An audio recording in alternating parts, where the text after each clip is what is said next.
వల్లభనేని వంశీని గుంటూరు ప్రభుత్వ ఆసుపత్రికి తరలించారు నూజివీడు పోలీసులు. వల్లభనేని వంశీ న్యూరో శ్వాసకోశ సంబంధిత సమస్యలతో ఇబ్బందులు పడుతున్నారు.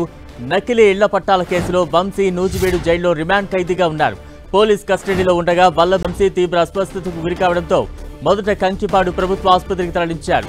మెరుగైన వైద్యం కోసం ఇవాళ జీజీహెచ్ కు తరలించారు. ప్రస్తుతం వల్లభనేని వంశీకి టెస్టులు చేస్తున్నారు వైద్యులు. ఇక తాజా అప్డేట్స్ అందించేందుకు మా ప్రతినిధి నాగరాజ్ సిద్ధంగా ఉన్నారు. నాగరాజ్, బలరాం ఈ రోజు ఉదయం గుంటూరు జీజీహెచ్ వైకాపా నేత వల్లభనేని వంశీని కూడా తీసుకొచ్చారు. ఇక్కడికి గత కొద్ది కాలంగా కూడా ఆయన శ్వాసకోశ న్యూరాలజీ దానికి సంబంధించినటువంటి సమస్యలతో కూడా బాధపడుతున్నాడు.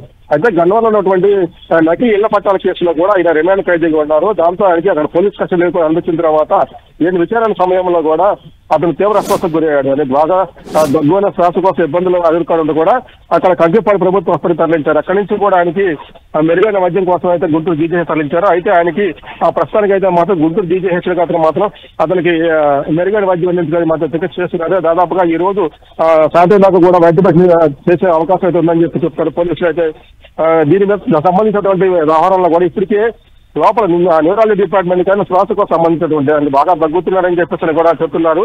దీనికి స్పెషల్ ట్రీట్మెంట్ ఇవ్వాలని చెప్పేసి కూడా లోపల కూడా ఇప్పటికీ వైద్య పరీక్షలు చేస్తున్నారు Vamsi. Right, thank you Nagaraj.